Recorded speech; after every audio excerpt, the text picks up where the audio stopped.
This program is supported by Bank of Commerce. Saganang mamamayan, diskusyon ng taong bayan, serbisyo para sa publiko, usapang pamayanan. Saganang mamamayan, programa para sa mamamayang Pilipino.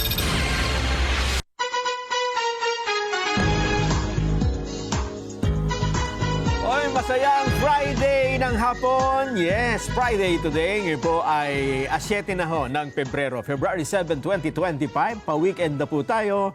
Huwag kayong mag-alala dahil mamaya ay makakasama po natin ang Kong Dante Marcoleta. Yes, ang tabayanan po natin, ha? Pero bago yan, ay unahin na po muna natin itong naging press conference ni Vice President Sara Duterte kanina. Abay, sa mahaba-habang paghihintay ng mga mamamayan, ay lumantad na po siya at nagsalita tungkol dito. Ang sabi niya, kasi may nagsasuggest na mas maganda siguro mag-resign na lang ang Vice President para hindi na matuloy ang impeachment at sa 2028 na lang siya tumakbo bilang presidente. Ano ba ang sabi ng pangalawang Pangulo tungkol sa impeachment complaint na ito? Pakinggan po natin ang bahagi ng kanyang statement. Assassin, ang tanging masasabi ko na lamang sa puntong ito ay God save the Philippines. Yun lang, maikli lang pala. God save the Philippines. Tumanggi siyang magkomento sa mga tanong kung anong naramdaman niya ng para ba siyang pinagtaksilan. Hindi ho ba? Nung kanyang mga dating mga kasama, yung bang nung eleksyon ay siya pang nagpataas ng kamay, ha? At magkakasama sila. Pero ngayon ay nagsipirma para siya ay matanggal sa pwesto. Hindi rin siya nagbigay ng reaksyon sa number 1 na pumirma sa impeachment. Si Congressman Sandro Marcos, ang anak ng Pangulo. Ayon sa Vice President, handa ang kanyang legal team para idepensa ang impeachment. Muli nating pakinggan ang kanyang mga pahayag. I did not make an assassination threat to the President. Sila lang nagsasabi niyan. Sila lang nagsasabi may assassination. Sila nagsasabi may assassin, may gunman. Next, Fuji TV. Not say that. Sola. Ayan, yan ang sagot niya dun sa articles of impeachment kung saan ito ang una, number 1 eh. Yung tungkol sa tangka di umano na pagpatay sa first couple at sa House Speaker. Doon naman sa mga nagbabalak mag-rally para kontrahin ang impeachment, ito ang kanyang sinabi. Pakinggan. Sa panahon ngayon, ma'am, na sobrang mahal ng presyo ng mga bilihin, lalong-lalo na ng pagkain, sasabihin ko sa mga supporters sa taong bayan na unahin muna nila ang trabaho and negosyo nila kesa sa mag-rally sila sa mga daan. Dahil marami o lahat tayo breadwinners. So merong mga bata or merong mga kapamilya na nagdedepende sa atin. At tayo naman ang social media capital ng buong mundo. Kung gusto talaga nilang magsalita at tumulong, doon na lang sila sa social media kung saan nakakatrabaho pa rin sila. Pero nagagawa nila kung ano yung nararamdaman nila na gusto nilang gawin. At yun ay magsalita at marinig sila ng taong bayan at ng mundo. Yan ang kanyang panawagan. Wag na daw muna mag-rally. Pero, ano kayang pakiramdam ng isang Vice President na na-impeach? Kasi kapag ganyan, ang tawag dyan, impeach ng House of Representatives. Bagamat itatrial pa, hindi ho ba? Kung titingnan naman natin siya, parang okay lang, di ba, itsura niya ay ayos, yung kanyang, ayan no, Parang bagong riban pa yata. Maganda ang itsura ng Vice President. Hindi siya mukhang haggard, hindi mukhang stress. Bakit kaya ganon? Anong kanyang paliwanag? Hindi ba siya nasaktan nang siya ay i-impeach ng mga dati niyang kasakasama na mga congressman at congresswoman? Oo, yung kasalo niyang kumain, hindi ba? At yung iba mga taga Mindanao pa mismo. Talaga naman, oo. Pakinggan nga natin ang paliwanag niya tungkol sa naramdaman ni BP Inday Sara nang siya ay i-impeach sa House of Representatives. Ma'am BP, anong masasabi niyo? Alam nyo, mas masakit pa ang maiwanan ng boyfriend o girlfriend kesa ma-impeach ka ng House of Representatives. Oy, ba't umalis? Ma'am, wait lang, wait. Itatanong ko sana kung sinong boyfriend ang umiwan sa kanya na siya ay nasaktan talaga naman, oo. O sa bagay, ang iwanan ng boyfriend o girlfriend ay isa sa karanasang hindi mo makakalimutan, hindi ba? Habang ikaw ay nabubuhay, lalo na kung ito ay nasa ano ka na, yung medyo matured ka na. Yes, ibang inasahan mo na, kayong-kayo na, in the end ay hindi pala. Talaga naman. Relate ka ba? O, yan po ang itatanong natin. Relate ka ba? Ay, hindi po. Biro lang. Ang ibig sabihin nito, nakukuha pa po na magbiro ng pangalawang Pangulo sa kabila ho ng mga pangyayaring ito. Marahil ay kanyang napagtanto na wala tayong magagawa. Ganyan talagang buhay. May mga pangyayari na kailangang pagdaanan nating lahat. Ha? Kanya-kanya ng pasanin eh. At itong impeachment, ang bahagi ng kanyang buhay na dapat niyang daanan bilang pangalawang Pangulo. At nasa Senado na po ang pagpapasya kung kailan nila sisimulan ito. Maaring simulan nila kaagad kung sila ay mag-special session at i-convene ang impeachment court, or maaaring sundin nila yung plano talaga ng Senate President na naka-break tayo.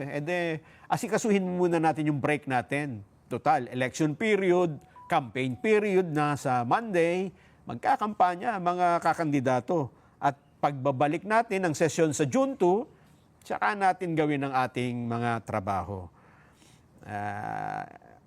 Ganun pa man, doon pa rin ang uwi, hindi ba? Meron pa rin pong impeachment trial. Siguro naisip din ng Vice President, teka muna, ngayon Pebrero, Marso, Abril, Mayo, Hunyo. So, more or less ay 4 months to go pa. 4 months to go ay mahigit ano pa yan? Isang quarter ng isang taon. Kaya matagal-tagal pa. At mamaya, aalamin natin yung tatayo ba sa korte.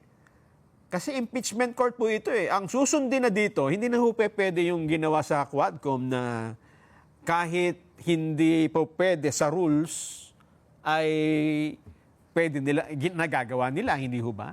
Sa impeachment court, meron hong rules na susundin. Yun nga ho yung gagawin ng Senado. At ito naman ay binabase sa mga proceedings, court proceedings, karaniwan. Lalo na yung sa pagtanggap ng ebidensya. Hindi basta-basta ipinakita mo dyan o may nagsalita dyan na witness, tatanggapin ka agad. May mga pamantayang sinusunod dyan.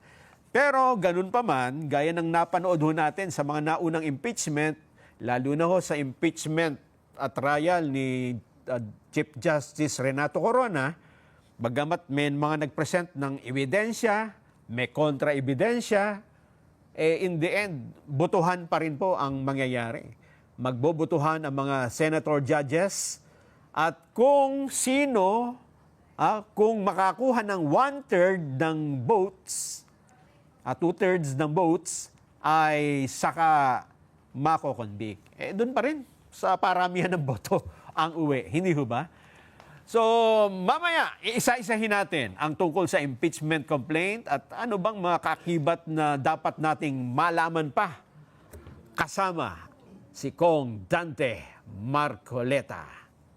Handa ka na ba? Magbabalik po ang Saganang Mamamayan.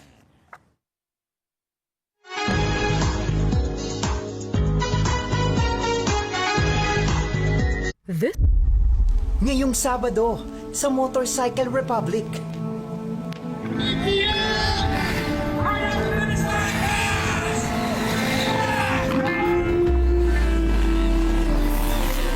To the 400 riders na sumali, thank you so much. Yung pagsali nyo pa lang, panalo na kayo, nakatulong kayo sa mga beneficiary natin. At the same time, matutulungan nyo din mapakita at makita yung ganda ng Pilipinas. This is Motorcycle Republic. Tuwing Sabado, 5 p.m. to 6 p.m. Let's get together. Sunday 25. Sunday 25.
Bago kayo bumati, ipapalabas lang muna natin itong mga maglalakbay sa mga sasakyang pandagat. Panoorin po muna ninyo ito.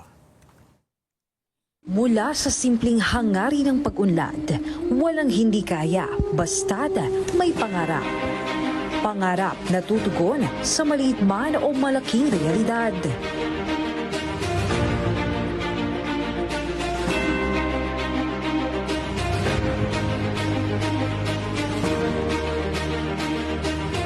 Malayo-layo na rin ang ating narating sa larangan ng pakikipag-ugnayan at komersyo, nakasabay sa mabilis na pagbabago ng panahon at katuwang sa muling pagbangon mula sa anumang hamon ng mundo. Mula noon hanggang ngayon, katuwang ang Philippine Ports Authority sa pag-unlad ng bansang Pilipinas. Maraming salamat po sa Philippine Ports Authority. Samantala, when life takes unexpected turns, Vanguard Insurance is there to protect what matters most. We provide comprehensive coverage with personalized care. Get protected today and live with confidence. Yan po ang Vanguard Insurance. Ayan, dahil Friday ngayon, ay sinamahan po tayo ni Kong Dante Marcoleta. Kong, magandang hapon po. Magandang hapon po sa lahat ng ating mga taga-subaybay. Pasensya na po kayo at ako'y nahuli ng mga ilang minuto dahil galing po ako sa isang studio na kung saan ay tinutulungan po natin ang napakaraming barangay natin dito sa buong bansa. Lalong-lalo na po yung mga maliliit na barangay na wala naman pong kakayanan na itaguyod ang lahat ng pananagutan sa kani-kanilang barangay. Kanina na naman, Nelson, ay muling napatunayan ulit. Palagi namin napapatunayan na yung pagkakalayo ng agwat ng kinikita, kung tawagin na yung honorarium, ano? Kanina na-establish na naman namin isang barangay. Ang kanyang tinatanggap na kung tawagin na yung honorarium, 5,000 pesos a month. Wow! Samantalang yung isa na isang barangay sa Laguna, 30,000 pesos a month. So sabi ko, nakita mo kapitan, yung tinatanggap mo ay ika-6 na bahagi lamang nitong katabi mo. Yes. Merong 8,000, may 7,000, may 6,000. Yun ang pinipilit nating bigyan ng rationalization dahil sa hindi talaga makakapagbigay ng mabuting serbisyo pagkakulang-kulang talaga. Yung kanilang mga wherewithal. Kasi pinanggagalingan lang naman ng barangay kasi karaniwan ira eh. Aha. O nata na ngayon ang tawag pagkatapos kung wala namang income yung barangay. Wala din. Yung iba maganda na nga yung malaki yung kanilang ira pagkatapos ay may income na tinatanggap sapagkat yung ekonomiya ay masigla sa kanilang lugar. Aha. Pero yung walang income at talagang nakatingala lang doon sa nata o ira na tinatanggap. Nako, maniwala ka, kawawang-kawawa. Yun ang aming binibigyan ng pansin at inaaral. So ang gusto niyo dito kung ay maging ano nito, parang Sinususugan namin yung local government code. Yun. Pinatutunayan namin sa magitan ng weekly programs na yung aming inaral, totoong nangyayari. Halos 700 na barangay kapitan nang nakakausap namin sa magitan ng programa na yun. aha. Naglatag kami ng panukalang batas na makakagawa naman tayo ng isang komisyon nilalagay natin bilang isang pagsusog sa local government code. Na ang tanging layunin niya, ang gawain niya ay mangalap ng mga pondo Apo.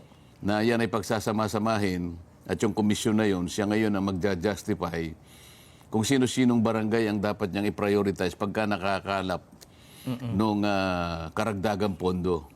Para makapacitate. Medyo mapalakas natin. Kasi sabi ko nga, kung 2% lang pala ng mga barangay natin sa kabuong Pilipinas ang nakatatayo sa sariling pa, talagang bigo yung layunin ng local government code. After 34 years, ganito pa rin ang kalagayan. Humaba po yung usapan, kaya ako po nahuli ng konti. Pero huli man daw, Magaling. Naihahabol din. Oo. Pinipilit pa rin habulin. Yun. Lalong-lalo na kung dahil sa araw na ito, 2 araw na lumipas, no po. Ang daming naghahanap sa inyo eh. Dahil gustong alamin ang inyong anong masasabi ninyo dito sa biglang isinulong na impeachment complaint laban sa vice-presidente. Kung kayo ba'y nagulat na biglang may ganito? Ito ba ang pag-uusapan natin? Nagmamadali pa naman ako. Pagkatapos ito lang palang pag-uusapan natin, itong walang kakwenta-kwentang bagay na ito. It's a storm in a teacup. Hindi sa atin galing yan. Kaya lang mukhang hindi na, nawala na yung teacup, Kong eh. Naging storm na talaga. Ano pang Pag sinabi mo balita kasing, niyo? iba-ibang pagkakagamit ng metaphor na yun. Metaphor ang tawag doon. Yes, opo. Tempest in a teacup. Storm in a teacup. Opo. Ibig sabihin po noon, mga kababayan, ay isang walang kabagay-bagay na biglang pinalalaki. Yes, Binibigyan ng di kawasang atensyon na para pag-usapan, samantalang yung significance niya, yung halaga niya, sabi nga ng Pangulong Bongbong Marcos, hindi naman makapagbibigay ng kahit anong kabutihan kahit sa buhay ng isang Pilipino. Ganun ang pagkakasabi ng Pangulo. Yes, opo. Magtataka ka naman, yung mga pumirma, kauna-unahan yung kanyang anak. Kaya medyo magtataas ka ng kilay eh. Ayun, hindi lang kilay itinaas ko eh. Pati paa. Yung bang... Hindi ko naman alam na ito yung pag-uusapan natin. Hindi na sana ako pumunta rito eh. Wala kayong magagawa, Kong, dahil ito ang gustong marinig sa inyo ng ating mga kababayan. Unang-una, kasi siyempre nandun pa rin kayo sa Kongreso, nasa House. Hindi ba kayo paano ba kinokonbin yung gano'n na bigla ang magbobotohan? Hindi ba ipapatawag lahat? Paano ho ba yun? Hindi, magpiprepare na yan ng mga signature sheets. Pangkaraniwan ang ginagawa nila, ipiprepare nila yung impeachment complaint kasama na yung articles of impeachment. Pangkaraniwan yan. Merong nagbabasa pero siguro baka wala pang 5% ang babasahin yun eh. Pipirmahan na lang. Ang importante ay ano bang para sa akin? Ba't ako pipirma dyan? Ganon yan ang palaging iniisip nila. At sa grapevine, kaya ko sinasabing grapevine, ay, nasabi ko, naulinigan ko lang, yung mga nasasagap kong bali-balita. Mula dun sa mga nakadikit doon. Oo, sabi-sabi. na kapag ikaw ay pumirma, ay bibigyan ka ng karagdagang 100 million worth of projects. Worth of projects. Oo, at bukod pa dyan, meron ka pang X amount of AX at saka yung mga AKAP, yung mga yung pangkaraniwang ayuda na ibinibigay. Siguro, may inganyo yung mga pipirma sapagkat inaakala nila na malaking bagay para sa kanila yon. Kaya pala merong isang congressman ang nag-post ng ayuda is coming. No, nabasa ko yun. Isa yatang congressman na taga Mindanao, Cagayan de Oro yata yun. Maliwanag na inamin niya, ayuda kanya is coming. At yung pagdating, dagsa talaga. Yun ang pagkakadescribe sa akin. Malibang bansa dahil sapagkat yun ay natapat doon sa araw na kung saan mag-a-adjourn kami. Kagaya na sinasabi ko, pangkaraniwan, pagka-adjournment, meron ka namang pabaon.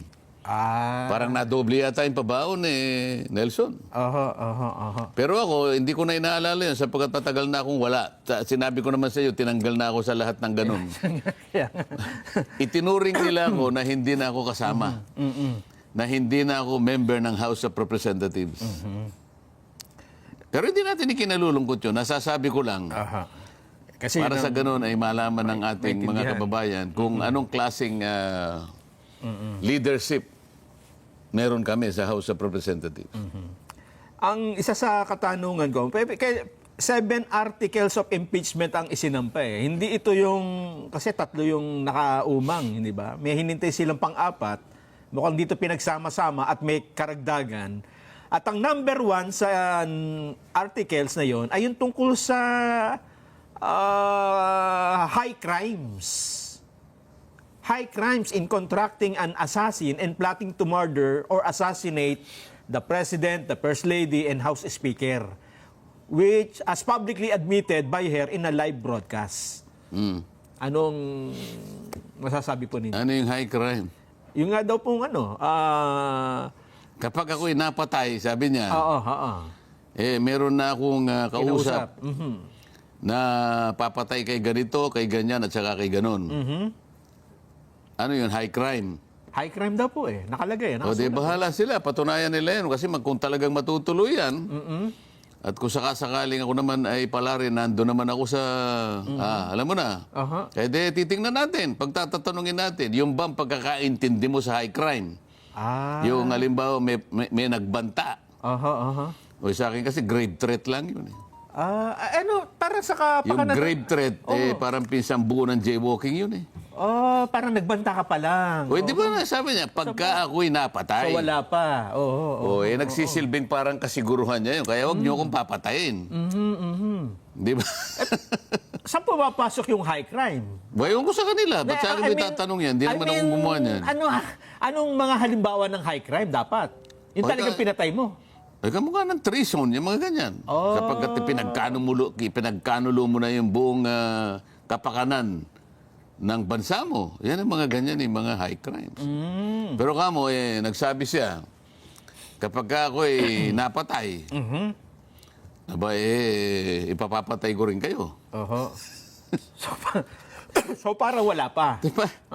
Para sa akin, salita lang yun. Para sa akin, grave threat Kaya sinasabi ko sa'yo, pinsang buo ng, ng malicious mischief, ganyan. Oo nga. Ng jaywalking, bahala sila. Di ba? Sila magtatanggol niyan, no? Hindi silang magtatanggol. Sila ang Silang magpo-prosecute. Ipatutunayan mo, sang-ayon sa mga ebidensyang dala-dala mo, na may high crime nga. Na meron nga ganyan. Kasi kailangan patunayan mo yun. Hindi mag-a-allege ka ng ganyan. Pagkatapos, baka mamaya, saka mamadali nila, nagamit nila yung high crime. Pagkatapos, o sige nga, tingnan nga natin ang definition ng high crimes. crimes. Oh, baka hindi mag-qualify ang ginawa mong article of impeachment. Yun ang number 1 ko. O baka sa mukha mo sumabog yan. Yung number 2 ay tungkol naman Hindi sa... ko pa nabasa lahat yan, ha? Ngayon ko lang naririnig yan. Oh.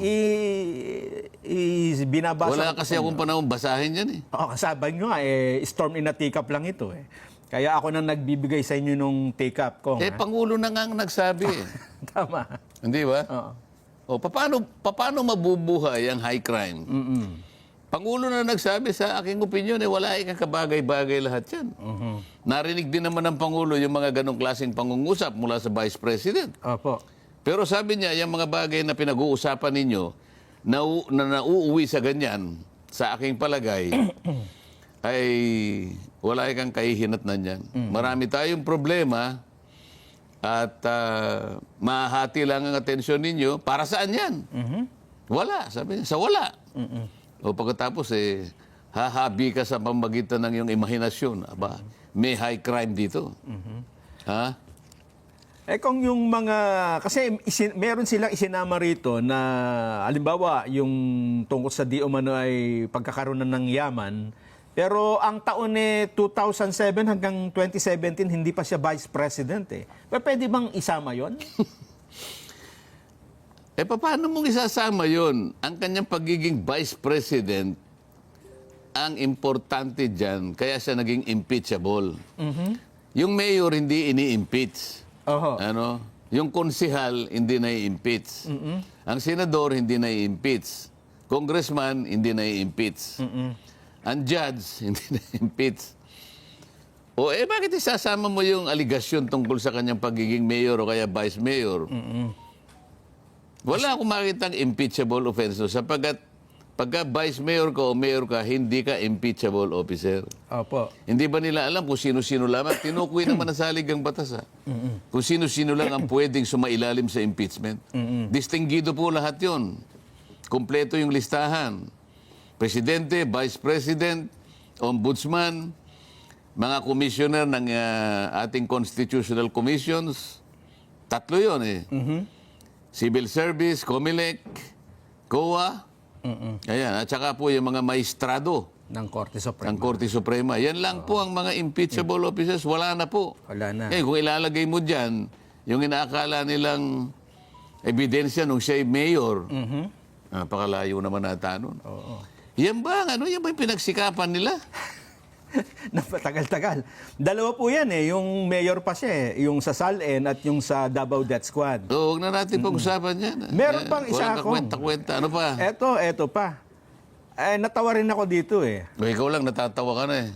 Yung committed acts of destabilization constituting at least a betrayal of public trust and culpable violation of the Constitution and even high of crimes of sedition and insurrection such as, eto na, yung such as na nakakatawa eh, to attend SONA 2024 and appointing herself as designated survivor. Alam mo, talaga naman designated survivor ang Vice President. Sa bagay. Tama. Kasi ang Vice President is a president in waiting, hindi ba? Yun lang naman Yes, opo. Kaya tayo nag-imbento ng opisina ng Vice President para kung ano man ang mangyari sa presidente, ay hindi naman tayo magkakadawindang-windang. Meron kagad na Papalit. Papalit. Line of succession. wala nga meron succession. Parte yun ng ating estabilidad, di ba? Parte ng ating sistema bilang isang gobyerno. Ay, bakit hindi maintindihan? Kaya nga natawa ko rito. Ang taas pa, high crime Talagang din designated, basahin mo yung saligang batas. Oh. Kapag may nangyari sa Pangulo sa anumang kaparaan, may namatay halimbawa, o kaya nagkasakit, hindi na niya kayang isakatuparan ng kanyang pananagutan, Apo. o kaya nag-resign, Sabay, may kapalit ka agad. Designated talaga siya. Tama. Kahit hindi niya sabihin ako ang designated Oo, survivor. kaso, ang iniisip nila kasi, nakapako doon sa Netflix. Meron kasing pelikula, napanood ko yun eh. Yes. Napanood ko yun. Napakahaba, unti-unti. Pero natapos ko. Ayun nga. So, Sapagkat doon, dahil talagang inusig naman ng Pangulo, talaga may pagtatangka. Aha. Isa naman sinabi niya lang, I am the designated survivor. O, kasalanan ko ba kung nervyoso kayo? Kanya. so kung ito ititingnan nyo na, baka hindi nyo napansin eh. Yung number 1 ay wala. Talaga ba ito yung pag-uusapan natin, itong walang kakwenta-kwentang bagay na ito? Storm in Atika po ang topic natin. Number 1, number 4, number 5, number 6. Ito yung number 7, nakakatawa rin, Kong eh. Ha? Pati Teka make muna, yung ibang number, halos ganun din ang description is, yun ang, kasi yun ang mas nakita kong pero, na destabilization. yung parang may ano to eh, yung ihuhuli ko, yung parang ito yung, parang ito lang ang pwedeng may basihan. Ha? Dito muna tayo sa mga nakakatawa. Ito kasama make-up nito ng Vice President tsaka lipstick, Kong eh. Pakinggan nyo mabuti ha, kung ba't ko nabanggit. Totality of the Vice President's conduct. Profanity? Totality. Kabuuan. Profanity. Oh. Of Vice President's conduct clearly displays conduct constituting a betrayal of public trust, culpable violation of the 1987 Constitution, and graft and So, corruption. ano-ano yung kabuuan ng kanilang naisip o nakitang aksyon ng ating pangalawang Pangulo na maaaring sa kanyang kabuuan ay matatagurian nilang isang betrayal of public trust? Ayun Ano nga, yun? totality lang eh. So, inisip ko dito, kasama yung pag-makeup, di ba? Sinabi niya totality. So, from head to toe ito. Kong. Hindi, siguro ibig nila sabihin, magmula lahat ng kanyang mga pinagsasabi, Lahat ng ginawa niya. Lahat ng ginawa niya na maaaring hindi nila nagustuhan at lahat ng ito'y inakala nila na kapag ito'y pinagsama-sama mo, ay sa kanyang kabuuan ay talagang destabilization plot. Halimbawa, ano ba yung ginawa niya? Nakalagay ba dyan? Hindi eh. Pwede bang ganun? Napaka-general na totality? Tatanungin ko nga sila, di ba? Pag nandun na ako, senator judge ako, di ba? Ay, sinasabi ko. Tama naman. Dadalhin niyo ako doon di ba? Kaya nga ngayon, takot na takot siya ngayon. Kinakailangan hindi makalusot manalo. siya. Bantayan niyo yung isang yan. Delikado tayo dyan. Di ba? Yes. So, 5 na po yan. Ha? Yung sinabi ko kanina, una yung assassination, di umano, SALN, DDS. Dinescribe ba kung paano yung assassination plot? Sinabi ba? Yun lang eh. Yung sinabi lang na as publicly admitted by her in a live Oo broadcast. nga, sinabi niya lang, pag ako'y napatay, Yun lang.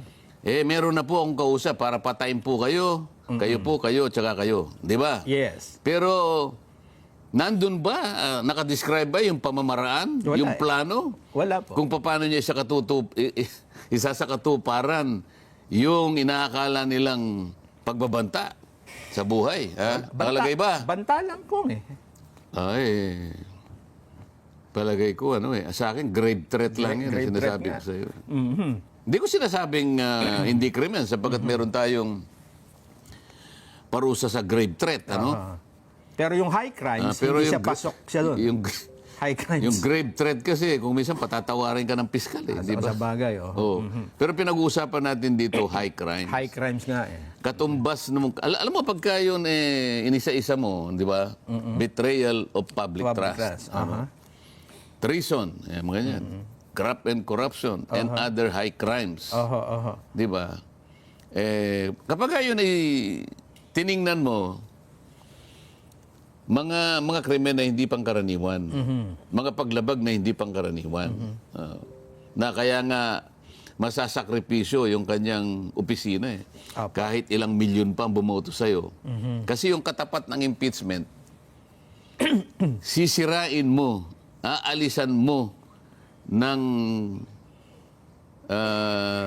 paano ba natin kasi naboto siya na Vice President. 32 million votes. Matibay yun. Kaya impeachment Hindi basta-basta. Dinimanda mo siya, napatunayan mo gumawa siya ng krimen. Hindi siya matatanggal. Hindi. Ang katapat nun, impeachment. Yun ang itatapat mo doon sa pagtitiwala na ibinigay ng butante. Para maintindihan ng butante, mga kaibigan, bumoto po sa ganito, ay pawawalang bisa namin po yung kapangyarihang ibinigay nyo sa kanya sapagkat may katapat po na paglabag na parang yung pagtitiwala na yun po ay hindi nakarapat dapat para sa kanya. Ayun So tatapatan mo yun. Ganun dapat katindi. Tinapat mo grave threat. Hindi naman ata. Ang natitira na lang kung na hindi natin na-discuss at ito siguro yung pinakamahabang pinag-usapan dyan sa mga committee hearing. Hindi nag-usap sa committee hearing sapagkat ang modality yung ginamit nila ay yung pagpirmang higit sa 1/3. Kaya dire-diretso yun. Sa impeachment. Pero ito pong kasong ito, kung yung iniligay nilang 2 and 3, Ano? number 2 ay yung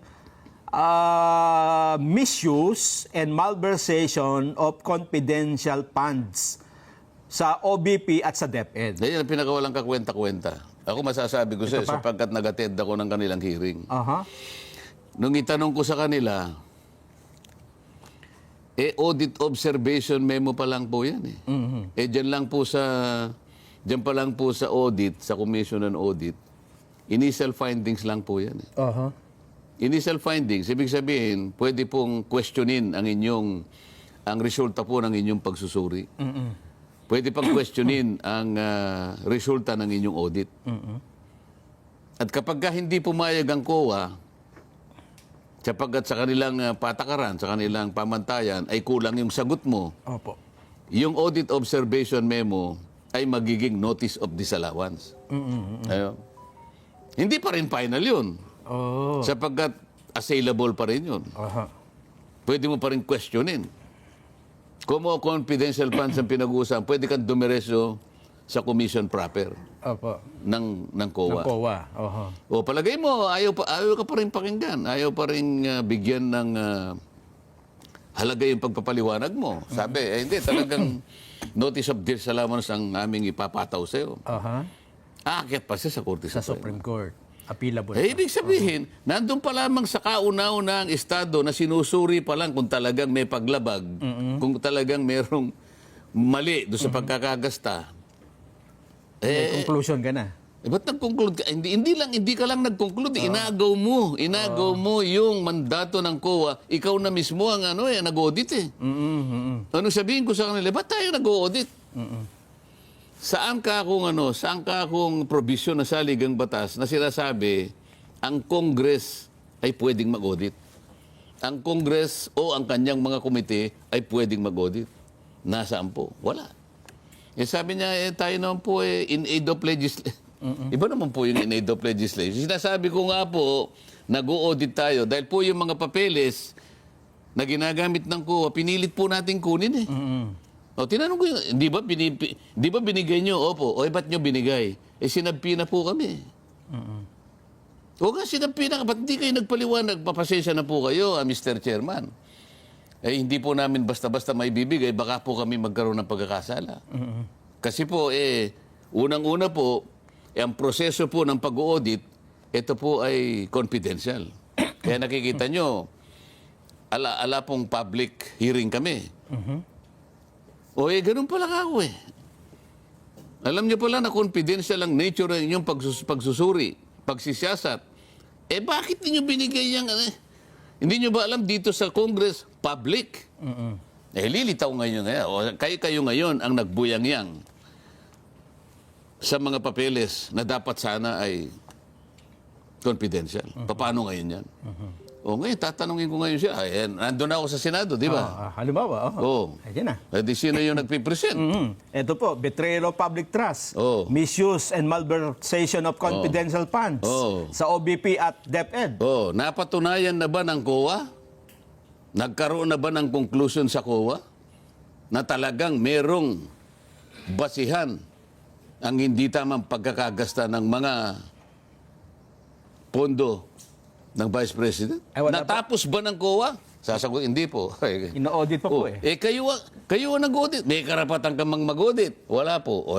Paano ngayon? Ano sasabihin mo ngayong betrayal of public, ano ba to? Misuse. Malversation. Nasaan ka ako halimbawa? Ipatatawag ko ngayon yung COA. Yung chairman ng COA. Mr. Chairman, siyempre, haharap siya doon, di ba? Hindi ba ikaw ang nagbigay ng approval para ang COA ibigay yung mga dokumentong ibinigay sa Committee on Bad Government. Good government. Good government daw. government, Good government. Ha? Anong pangalan? Committee On good government. Government. Good government. Pagdating ko sa Senado, papalitan ko yun eh. Ano na po? Committee on Bad Government. Ayan. Yun ang katapat nila eh. Aha. Oh. Ano ba yung sinasabi ko? Aha. Saan ba ako papunta ron? Nakalimutan ko tuloy. Yung audit ng COA. Kaya nga. So, wala pa. Hindi, yung papel. Ikaw, hindi ba ikaw ang nag-approve nung sinabpina ang Commission on Audit, ikaw ang nagbigay ng approval. Opo, opo. Kunyari, ikaw ang pangalan ng COA chairman. Si COA. Oho. Gamaliel Cordoba. Aba, nag-aral si Gamaliel. Chairman, kako sa'yo. Yan baka kung pagbibigay mo ng approval, isinangguni mo ba sa mga kasama mo sa komisyon? Hindi po yata eh. Kasi nagmamadali yung... Mali ka. Sapagkat hindi mo ba alam na ang Commission on Audit is a collegial body? Ay, alam ko naman po, alam ko. Alam mo pala. Bakit ikaw lang ang nagpasya? Alam mo bang ikaw ang pwedeng ma-impeach dito? Impeachable ang COA. Ganun Hindi ba sinabi ko rin sa iyo, ang commissioner ng Mangoa, commissioner ng CSC, commissioner ng COMELEC, ay impeachable officers. Delikado pala, ano? Dito pa lang, halimbawa, pagtatatanungin mo yung mga yun. Ano? Attorney. Baka mamaya, kamukha nung attorney ng yung vlogger, yung bata mo. Yung bata mong vlogger. Nako. Ito pa talaga yung pag-uusapan natin sa hapon Meron ito. pa. Kung alam ko lang ito yung pag-uusapan natin, alam mo. 6 na. May isa na lang natitirang articles at yan ang babalikan natin. Magbe-break lang po tayo sandali. Abangan nyo kasi Wala pa tayong Vox Populi. wala na tayong Vox Populi, Kong. Kasi meron pa tayong hahanaping West Philippines si mamaya. Ha? Pero Senyas na senyas yung... yes, ubusin lang natin itong articles of impeachment. Babalik po ang Saganang Mamamayan.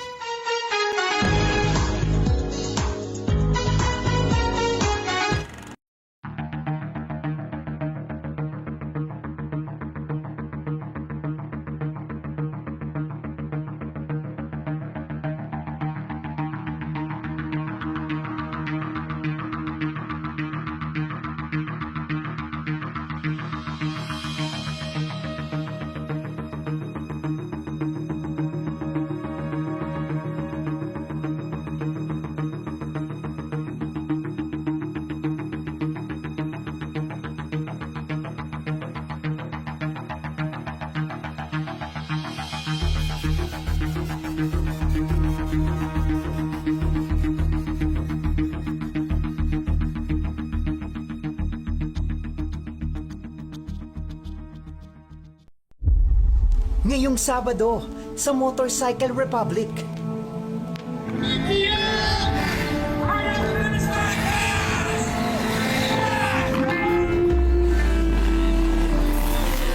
To the 400 riders na sumali, thank you so much. Yung pagsali nyo palang, panalo na kayo, nakatulong kayo sa mga beneficiary natin. At the same time, matutulungan nyo din mapakita at makita yung ganda ng Pilipinas. This is Motorcycle Republic. Tuwing Sabado, 5 p.m. to 6 p.m. Let's get together. Sunnet 25. Sunnet 25. Very crucial na mailista at ma-identify mo muna yung data. Kasi kung wala yung data, walang ipaprocess yung AI eh. We tend to use the technology on how to innovate our products according to their needs. Yung ating mission na magkaroon ng magandang healthcare or insurance coverage ang bawat pamilya. Another trend we're looking at is the expansion of total video, as we call it. So television is not dying, contrary to a lot of doomsayers, but in fact, it's actually evolving. Open for business with Cesar Vallejos, Sunday, 9 p.m. Sunnet 25. This Sunday on Cine Throwback.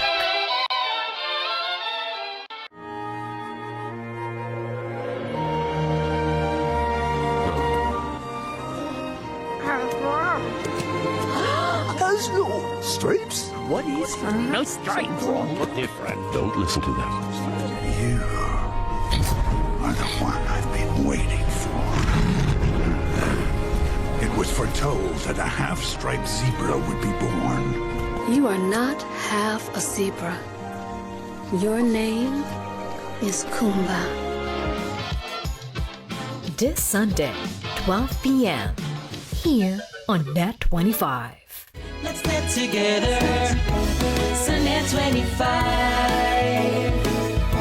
Sunnet 25. Ano pa bang hindi nasusob ng Goodwill Barkada? Tinoy, unang bilin ko ay para mas sigurado kong mapapatino ka at magiging responsable sa pamamagitan ng pag-aalaga at pagpapatuloy ng goodwill. Pero dahil kagustuhan ko, pamamanahan kita ng karagdagang 5 milyon piso kung mahanap mo ang iyong dawan. Dawan? Si Daphne ang dawan. Ano naman ang say ni Daphne? Babalik na ako ng Amerika, ate. Nakuloy, habol-habol din pag may time. Abangan sa kapanapanabik na finale ng Goodwill Season 5, 5 p.m. Bago mag-Karina interviews. Dito sa Net 25. Sunnet 25.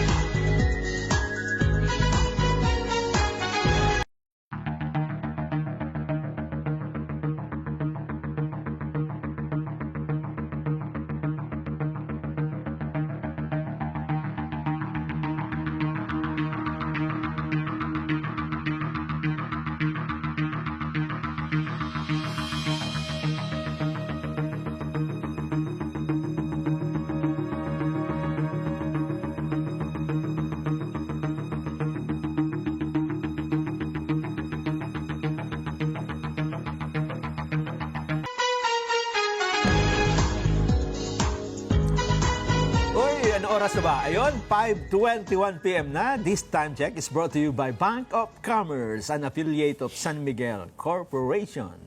We think customers. Ayan, no? Samantala, Salem, bringing comfort to Philippine homes for 50 durable years. Salem Bed, ang hari ng tibay. Ayan, kung dun sa na-discuss na natin, yung sa 7 articles of impeachment, isa na lang ang iniwan ko. So, yan ang pinakamabigat. ito siguro yung pinakamabigat. Kasi inisa-isa na natin eh. Mula doon sa pinakamababaw, Bigatan mo, ha? mukhang mapakabigat nito, Kong, ha? Number 3, betrayed public trust and or committed bribery and or other acts of graft and corruption, including distributing monetary gifts to DepEd officials holding procurement-related functions. Anong... Napatunayan nila yung bribery. Kasi alam mo, Nelson, pagka bribery, kaya ka nagbigay ng pera sa isang tao, lalong-lalo na meron siyang posisyon. Meron kang gustong ipagawa sa kanya. Yes, opo. Di ba? So, malinaw ba na nung sinasabi nilang nagbigay ang Vice President, aligasyon lang naman eh. So, granting halimbawa, kunyari may nagbigay talaga. Halimbawa, Specific ba na yung pera na yun ay para may gawin yung binigyan? Kasi dapat ganun eh. Kasi kung halimbawa nagbigay ka lang dahil sa gusto mong magbigay, wala ka naman pinagagawa sa kanila. Na hindi bribery yun. Ganun ba yun? Binigyan kita ng pera. Palagi naman kitang binibigyan eh, di ba? Nung makakakaraan, hindi na ako. Pero meron akong gustong pagawa mo na labag sa batas. Bribery yun. Pero kung halimbawa natuwa ka lang. Nakatuwa sapagkat may bonus, gano'n. Oo. Hindi bribery yun. Di ba? Meron ba silang napatunayan na kung sakaling nang binagbibigyan? Baka naman meron silang karagdagang pondo na sobra na pinamahagi niya sa kanyang sapagkat nakitaan sila ng kasipagan ng maayos na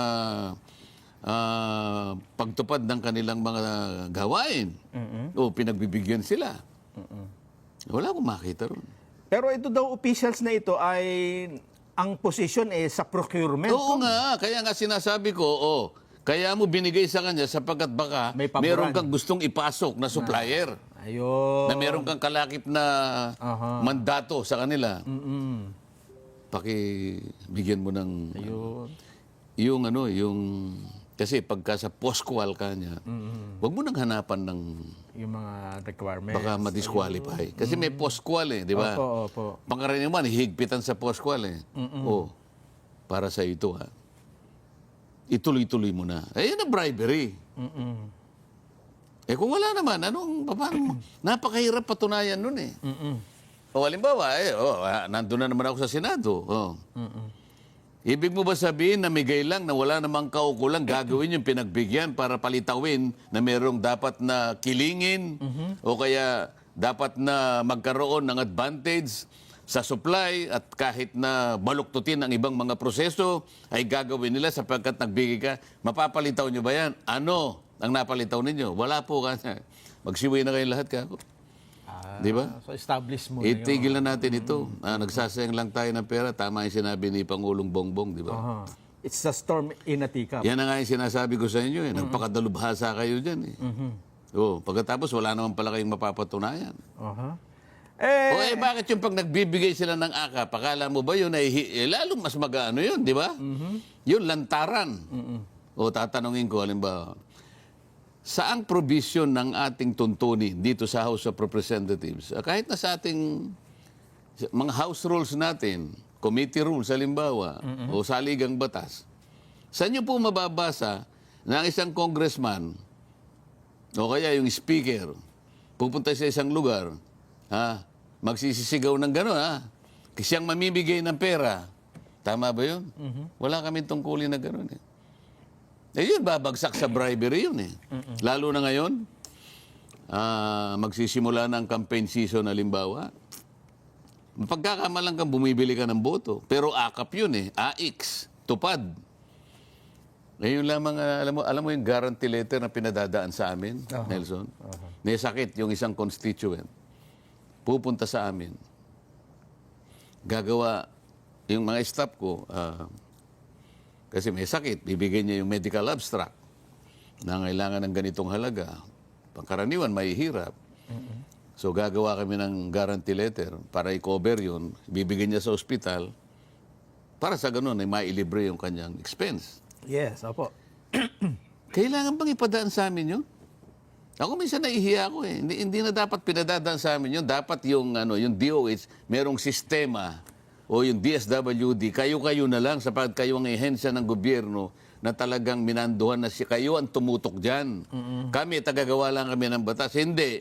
Ang nangyari, dahil sa gusto nilang magpasikat, lalong-lalo na pagka-eleksyon, kailangan sila pang magbigay. Pamumukha mo ba sa tao, utang na loob mo sa akong gumawa ng GL mo, guarantee letter? Hindi po eh. Wala po kayong utang na loob sapagkat yun po ay pera ng gobyerno po yan. Pinadaan lang sa amin. Ako kahit paano sinasabi ko yun eh. Pero yung mga kasama ko, hindi. Para bang gusto nilang palabasin, galing sa bulsa nila yun. Kaya yung tao nananatiling na nag-uutang na loob, parang ganun na lang po, salamat po, salamat. Ay sabi ko, pagka ako pumunta sa ibang lugar ngayon, kunin niyo po yung pera na yan. At huwag kayong magte-thank you sapagkat yan, pera po niyo yan. Pera ng taong bayan. Huwag kayong magte-thank you. Huwag kayong pabubulag sa mga yan. Sabi ko, totoo naman eh. Tama. Tapos bribery dyan. Parang binabribe mo na rin ng tao eh. Lantaran, ikaw nga eh. Bakit? May katapat na boto eh. Ito may consideration eh. Pero dyan sa sinasabi mo, wala pa nakitang na-prove nila na mayroong konsiderasyon. Namigay siguro sila. Problema na nila yon. Anong consideration? Wala naman sila sinabi. May pinagagawa ba sila doon sa mga pinagbigyan ng kung ano-anong pera na yon? Mukhang doon sa hearing, Kong, wala nga lumitaw. Wala nga. Nandun ako eh. Hinihintay ko nga na tatanungin siya, Madam, isa ka po pala sa nakatanggap ng ganito. Ilang buwan ka nakatanggap? 3 buwan po. Ano naman ang pinagagawa sa'yo? Di sana nagsalita. Anong kapalit? Ang gusto po nila kasi, yung pong supplier X, ay yun po yung palagi ko pinapasok dito. Bribery talaga yun. Ayun. Di ba? Baka nagkaroon sila ng idea kung na gawin. Sinasabi ko na nga eh. Partida ko na sa kanila yun eh, di ba? Kaya mahirap naman gumawa ng kwento. Mabubuking din eh. Partida ko na po sa inyo yan. Kasi kahit ano pong gawin ninyo, pag nandyan na po, tingnan natin kung makakalusot kayo. Kung magbe-break lang tayo ha, kasi ang dami nating tambakang commercial eh. Pagbabalik natin ay ang gusto ko rin itanong sa inyo, mukhang mainit na pinag-uusapan, hinahanap ngayon meron nga bang West Philippine Sea o wala? Kasi ang sabi ng iba, ang daming basher ninyo, Kong, lalo na yung iba ay mga kilalang tagapagtanggol ng West Philippine Sea, tagapagtaguyod niyan. Baka sabi, ikinakahiya daw nila kayo bilang Pilipino, Kong.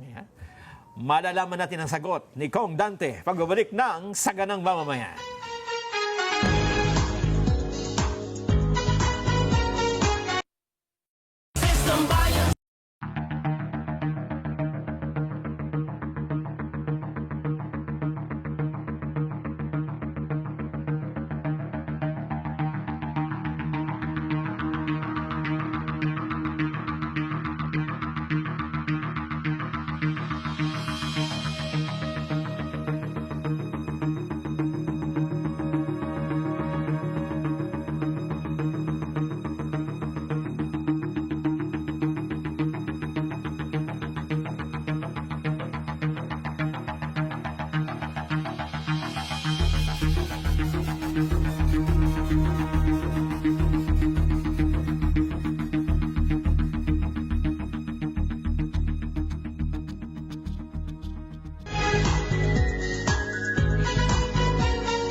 Mga kapatid, mga ka-SGM, panalo ka na, kaya heto ang panalo tip para masulit ang budget natin sa bahay. Doon na tayo sa Always Panalo sa Pure Gold. Mababa po ang presyo, very convenient sa dami ng stores nationwide at laging kompleto.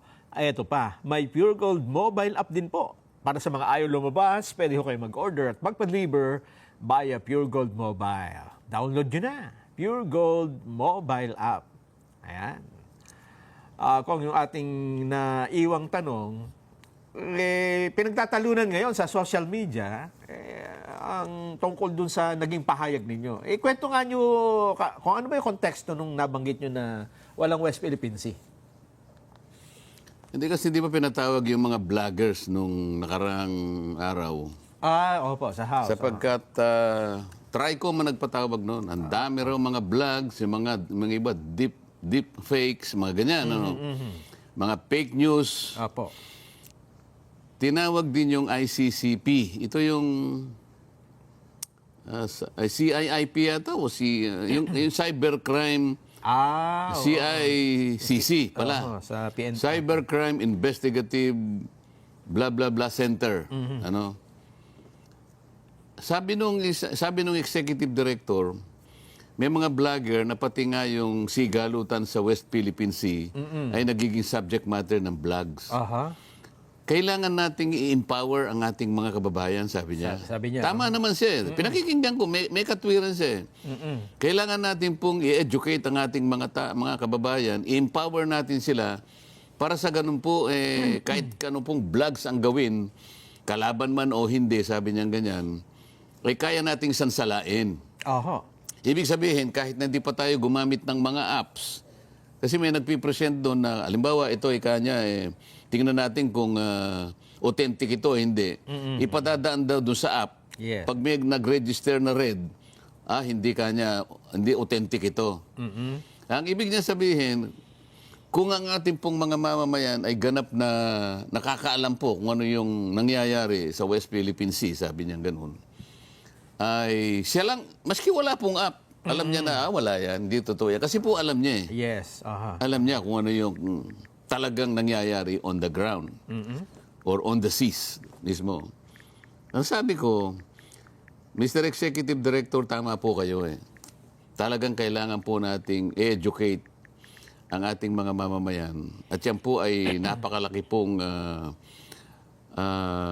responsibilidad. Kasi po kung titingnan ninyo ang kalagayan, ang sigalutan dyan sa bahagi na yan ng ating mundo, ay masyado pong komplikado yan.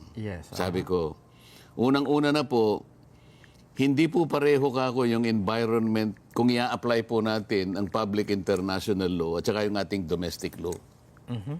Kasi kung hindi po natin naipaliwanag na mabuti yan, hindi po talaga, hindi po tayo makakagraduate. Talagang mamamali, maaring mahalin lang, maaring mailigaw ang ating mga kababayan. Kasi komplikado po talaga. Very complex ang issue surrounding the South China Sea. Yes. Yun ang pagkakasabi ko. Isa pong halimbawa, sabi ko, yung palagi natin ginagamit na salita na West Philippine Sea. Wala pong West Philippine Sea, sabi ko. Ang buong akala naman nung nakarinig, aba, ito na bang si Marcoleta? Na para walang tayong teritoryo. Aba, maka-China pala ito. Ngayon, napatunayan ko ngayon, Nelson, yung sinasabi ko, na talagang hindi naiintindihan ng maraming bagay. Kaya tayo nagkakagulo. Kasi yung pagkakasabi ko lang ng West Philippine Sea na sinabi ko na technically, there is no such thing as West Philippine Sea. Yung wording, yung termino. Walang termino yun. Kung maalala mo, hindi ko na alam kung anong date ito dumating dito, yung dating Secretary of State, Hillary Clinton. Di ba? Panahon ni Obama ito yata. Siya ang nagsabi. Siya ang unang nagsabi ng West Philippine Sea. Nagpapasikat yun . Sa katotohanan lang, yung kapag dinrowing mo yung West Philippine Sea, Nelson, ito yung kabuuan ng maraming bagay, no? Meron tayong, ang hirap kasi meron tayong baseline . Yung kabuuan ng ating bansa, guhitan mo yan paikot. Yung guhit mo na yan, yun ang baseline. May kasamang dagat yun. Yung nasa loob ng ginuhitan mo, yun ang internal sea. Okay. Internal sea. Mula doon sa geographic archipelagic baseline, 12 miles territorial sea. Okay? Mula doon sa territorial sea, another 12 miles. Okay? Ito yung ating continental shelf. Okay? Pagkatapos, another 24 miles away from the baseline, or 200 nautical miles, pag kinuwenta mo, exclusive economic zone. Itong tatlong bahagi na ito, ito yung ating maritime rights. Ito yung sinaklaw nila, ito yung West Philippine Sea, sabi niya. Yung lahat. So, alam mo, kahit na hindi mo pa sabihin West Philippine, atin talaga yun. Iyan po ay nakasulat sa mga treaty na ating pong pinirmahan, kung tawagin ay UNCLOS. United Nations Convention on the Law of the Sea. So meron tayong 12 miles territorial sea, meron tayong 12 continental shelf, exclusive economic zone. Atin yun. Malawak, Sa lahat po ng nakikinig, tandaan po ninyo, atin po lahat yun. Kahit ano pong mangyari, hanggang sa huling patak ng ating dugo, ilalaban po natin yan. Ang sinabi ko lamang po, nung pinangalanan po yun ng West Philippine Sea, tayo lang pong gumawa nun . Halimbawa ikaw, Nelson, para ganap na maintindihan, alam ko naman, may lupa ka dyan sa tinatamnan mo di ba? Meron po. Dahil sa kagustuhan mo na, siguro, gusto mong i-dramatize, ikaw talaga may-ari niya. Para alam ng tao. Alam ng tao. Merong street ditong papunta dyan. Merong Major Street . Ang pangalan, halimbawa ng street, Sobarjaga Street. Sobarjaga Street. May papasok sa akin. May papasok sa'yo ngayon. Naglagay ka ngayon. Skinita lang. Skinita lang na maliit dahil gusto mong i-dramatize. Papunta dyan, pag-aari mo talaga yan. May titulo ka talaga, pero nilagyan mo ng ikaw lang naglagay. Ako lang. Hindi mo pinadaan sa barangay. Ikaw lang. Nilagay mo ngayon, Lubao Street. Kung mo hindi dumaan sa ordinansa, o kaya hindi kinilala ng munisipyo, pag ginugel mo yun, kaya Waze, hindi kikilalanin yun. Di ba? Wala talaga. Hindi makikita ng Waze . Ang ibig ko sabihin, hindi naman po malaking bagay na lagyan pa natin ng, kasi gumawa ng executive order si Pinoy, exclusive, Ayun nga, yung sinabi niya na West Philippine Sea. Administrative order number 29. September 5, 2012. Tayo lang yun eh. Nagkaroon siya ng idea kay Hillary Clinton. Okay. Ngayon, bakit ko po sinabi na wala pong West Philippine Sea? Ang batayan po natin yan, dalawa lang eh. Meron pong tinatawag na International Hydrographic Organization, IHO. At meron din parang Oceanography of Seas, parang ganyan. Dalawang palistahan. Kumbaga, parang encyclopedia yan. Okay. Basahin mo pareho yun. Walang West Philippine Sea. Hindi nakarehistro. Ang nakarehistro lang is South China Sea. Ngayon, bakit ko po pinipilit na gamitin yung salitang West Philippine? Para lang ipaliwanag na marami pong hindi nagkakaintindihan dito. Katamang-tama sa sinasabi ko doon sa executive, kailangan po niyong palaganapin na turuan. Kasi po tinatawanan tayo. Halimbawa, ginugel nung halimbawa, ano ba yung pinag-aawayan ng mga Pilipino tsaka na ginugel niya? Hinahanap niya sa yung West Philippines. Hindi niya makikita eh. South China Sea, sino pinagtatawanan? Tayo. Hindi na po natin kailangang pangalanan. Atin po talaga, uulitin ko po yun. Kahit na po hindi natin pangalanan, atin po talaga yan. At huwag nating isusurrender yan. Huwag po niyo sasabihin na ako'y traitor. Nilagyan lang po natin ang pangalan. Sinasabi ko, hindi na po kailangan sapagkat wala po, hindi kinikilala. Dapat pinarehistro natin doon sa mga international organization na silang gumagawa ng mga pangalan ng karagatan. May coordinates yan. Kaya pag hinanap nila, titingnan ng coordinate, yun pala. Wala nga eh. Sino pagtatawanan tayo? Inililis ko lang na tayo pagtawanan ng ibang bansa sapagkat pinilit natin gano'n. Atin na yun eh. Sana maintindihan nila. Ito naman Commodore, anong pangalan ng Commodore na yan? Tariela. May gumawa ka. Hindi man lang niya kasi inintindi yung pinagmulan ng pangyayaring ito eh. Wala po kung gusto po, sige po, yakapin natin ang West Philippines yung gusto. Pero kahit wala po yun. Kahit walang pangalan. Kahit walang pangalan, atin po yun. Yun po ilalaban natin. At huwag kayong papayag na yun po'y kunin sa atin. Iyon ang malinaw. Ayan po, isakripisyo po natin ang lahat ng buhay natin sapagat atin yan. Huwag na po nating pagtalunan. Talagang wala kayong makikita ang West Philippine Sea. Sa pangalan. Ito naman kasi nagpalala nito. Etong Tariela na ito, Commodore pa naman ng Philippine Coast Guard ba ito? Coast Guard, Ikaw halimbawa. Igagamitin kitang halimbawa. Ikaw ang gumawa ng dictionary. Ano ba yung mga dictionary? Merong Webster. Ano pa? Merriam-Webster. Meron pang mga thesaurus. Oxford. Halimbawa, gumawa ka ng, pinilit mong dagdagan yun nang wala kang pakundangan sa mga institusyon na dapat bago ka maglagay ng isang salita doon, ikonekta mo sa kanila dahil hindi kikilalanin eh. O na halimbawa, dinagdagan mo doon sa letter T. Tariela ka mo. Tapos nilagyan mo ang definition. Tariela refers to, halimbawa, a person who makes hasty conclusion without verifying the facts. Okay. Hindi ba descriptive? Isang taong mabilis gumawa ng desisyon. Nang hindi mo niya pinag-isip kung ano yung pinagmulan ng pangyayari. Ibig sabihin, nagsalita na lang kagad. Magsasalita ka na lang ng mabilis. Hindi kikilalanin yung ginawa mo sapagkat kinakomunekta ka sa gumagawa ng dictionary. Yan ang ibig ko sabihin. So mga kababayan, sana po maintindihan nyo. Yan pong nagbabasa sa akin, hindi po ako nagagalit sa inyo. Ang nangyari po, napatunayan ko lang, sa dami po ninyo nagbabasa sa akin, napatunayan ko lang, talaga pong malaki po ang sigalot dito, komplikado po ito. Ang isa pa pong hindi nyo naintindihan. Halimbawa, Nelson, meron pa ba tayong oras? Meron pa. Yung kabuuan itong kwadradong ito. Yan kunwari yung ito kunwari yung totality ng ating karagatan. Yung sinasabi kong territorial sea, continental shelf, at saka yung exclusive economic zone. Yan na yan. Yan ang kabuuan. Kunwari yan na yan para maintindihan lang tao. Sa gitna niyan, nandyan ang Scarborough Shoal. Totoo naman na yung Scarborough Shoal is 120 nautical miles from Zambales. Sakop ng ating sakop ng ating exclusive economic zone. Okay. Nasa gitna niyan. So atin yun? Hindi, teka muna. Paano mo sasabihin, sinong nako-occupy? Sa ngayon? Sa ngayon. China yata. O, China. No, payata-yata. Hindi mo alam. dapat Sinakop. Atin dapat yun eh. Ayun nga. Huwag natin pagtalunan kung sino may kasalanan. Nakuha ng China.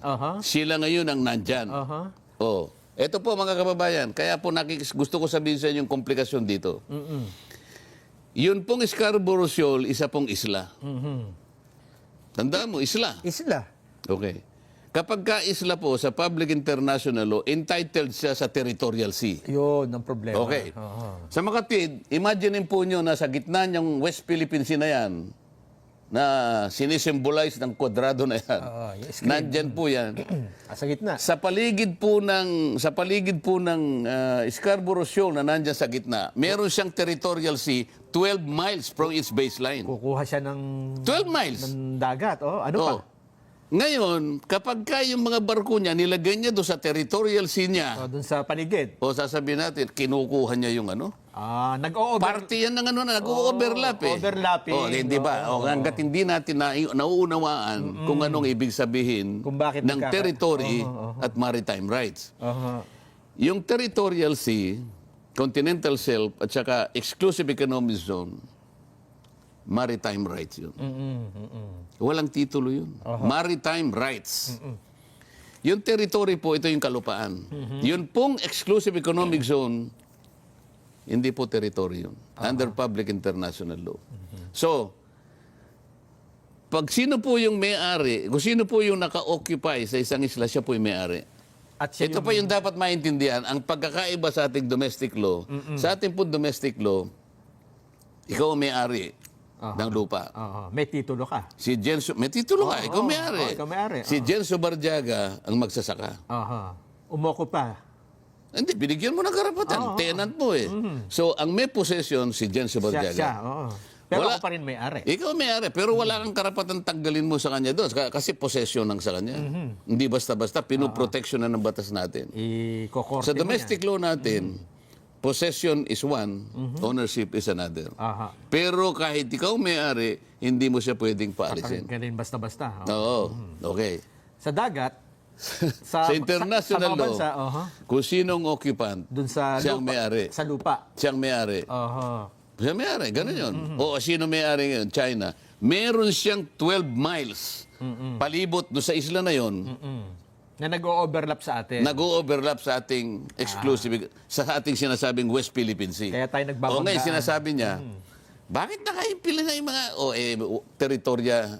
Siya yung may enjoyment ng territorial sea, ng Scarborough Shoal, dahil siya na yun eh. So dapat, paalisin muna natin sila doon. Sino magpapaalis sa kanya doon? Yun. Walang world court na mag-adjudicate niyan. Tingnan mo yung kaso natin, maritime rights lang. Hindi pinag-uusapan ng teritoryo. Ngayon, sabi nila, natalo sila. Natalo sila.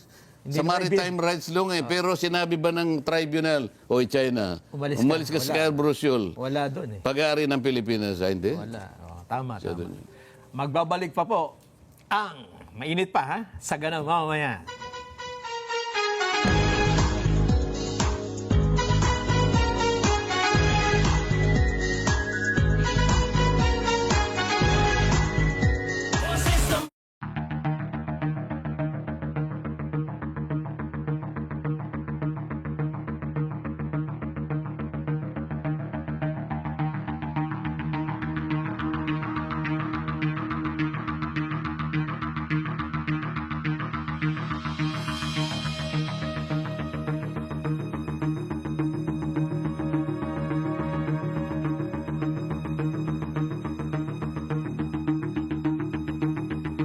Sa Net25 News, ako po si Alex Santos. At ako naman po si Ali Soto. Matatag, matapang at matapat na balitaan. Yan ang aming ihahatid Lunes hanggang Biyernes. Alas 6 hanggang alas 7:30 ng gabi. Mata ng Agila Prime Time. Dito sa Net25.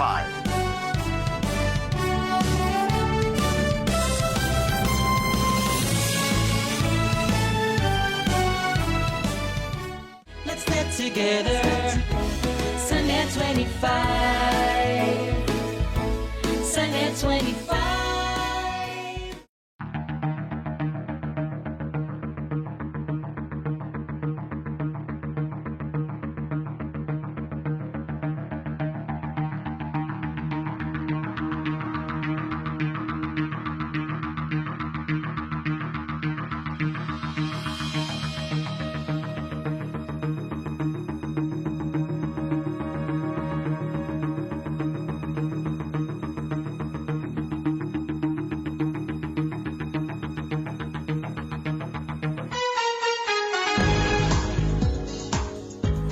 Oy, gamit po ang inyong remote control, scan ang Net25 sa inyong TV menu. Pagkatapos ma-scan, piliin ang Net25 HD mula po sa listahan ng mga channels. Let's Net Together na sa panonood ng mga programa, lalo na ng Saganang Mamamayan. At ang nakatutuwang pang merienda natin, nakatutuwang pang negosyo rin. Punta na po sa pinakamalapit na Mr. Donut Branch sa inyong lugar or mag-order via Grab or Food Panda. For franchise inquiries, mag-inquire via email fms@mrdonut.ph.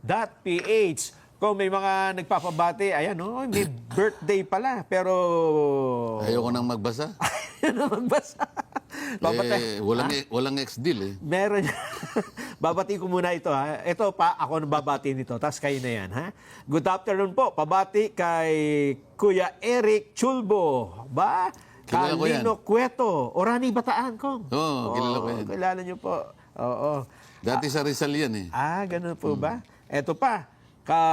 Kuya Wilson Soriano, belated happy birthday. Ate Melody Soriano, Apollo Manuel, Ate Lisa Manuel, ng Santa Catalina, Quezon West. Kasama na sina Kuya John Reyes, Jeffrey Diageo, Julio Baison, CFAP Group. Ayan. Kong, bati na kayo. Happy birthday kay Michael Laksamana Salinas. Happy birthday kay Sandro Laksamana. Si Michael ay anak ni Tita Mids at si brother Sandro ay kapatid naman ni Tita Mids. Ayun. Happy viewing sa district staff ng Santa Rosa, Laguna.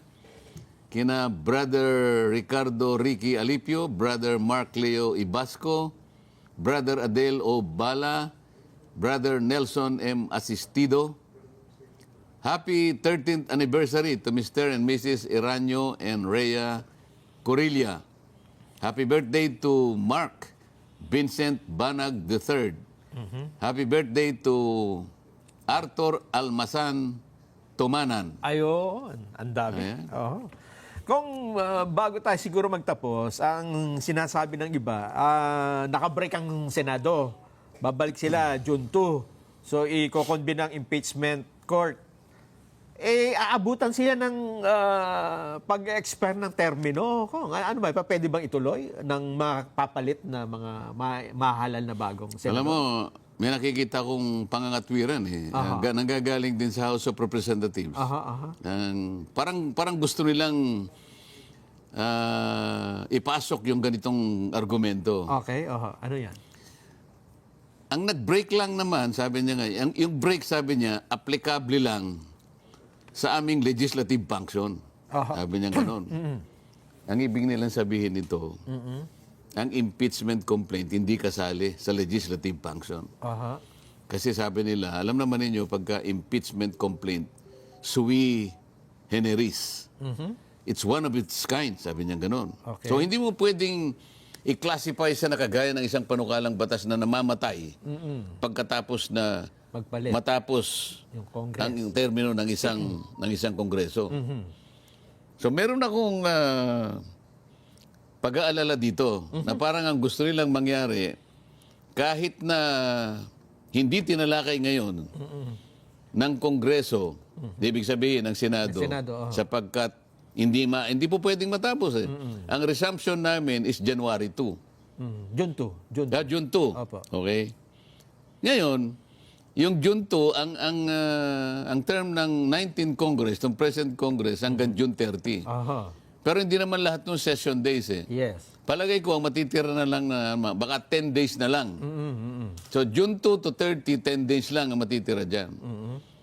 Pangkaraniwan, bibigyan mo ng 10 araw ang pangalawang Pangulo para mag-comment. So hindi rin matatapos.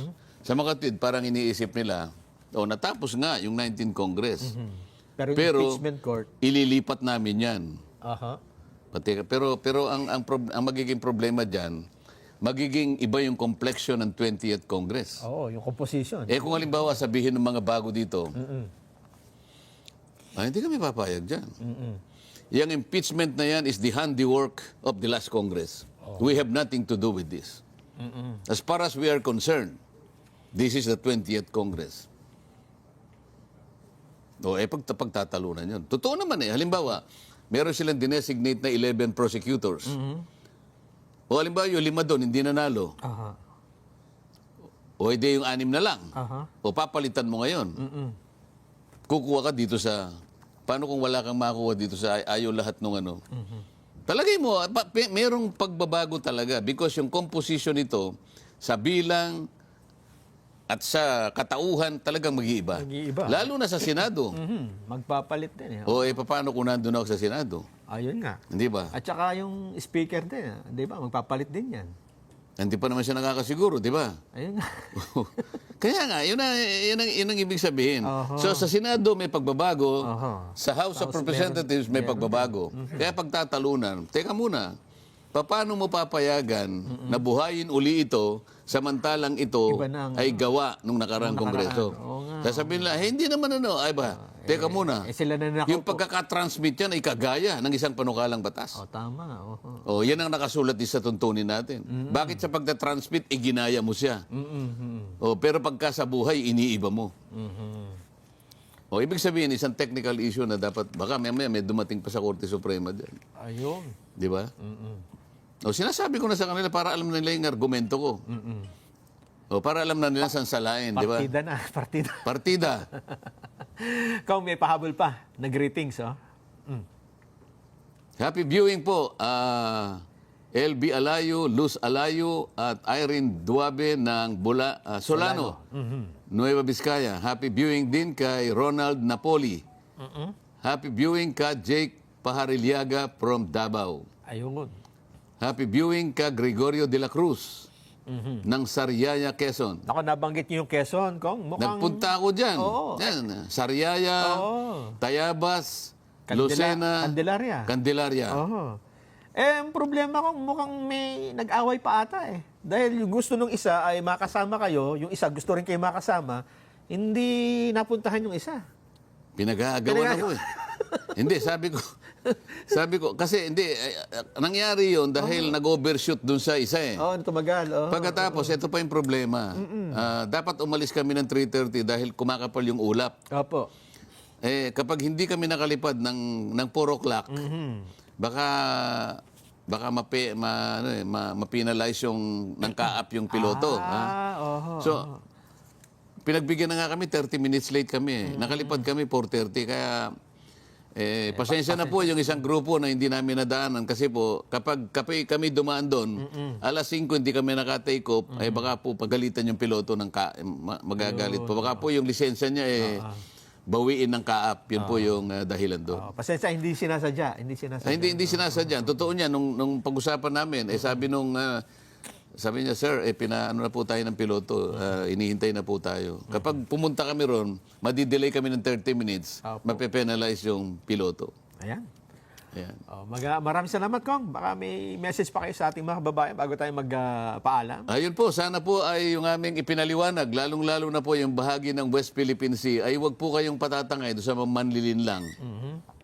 Pinipilit po namin ipaliwanag, hindi po nangangulugan na nung sinabi kong wala pong West Philippine Sea ay itinatanggi po natin yung karagatan na yun na sariling atin. Hindi po. Hindi po natin kailangang palang pangalanan yon. Atin po talaga yon. Kahit anong mangyari, yan po ay nakademarcate na po doon sa treaty na pinirmahan ng ating bansa. Atin po yon. Ilalaban po natin yan. Wala po tayong isusurrender doon.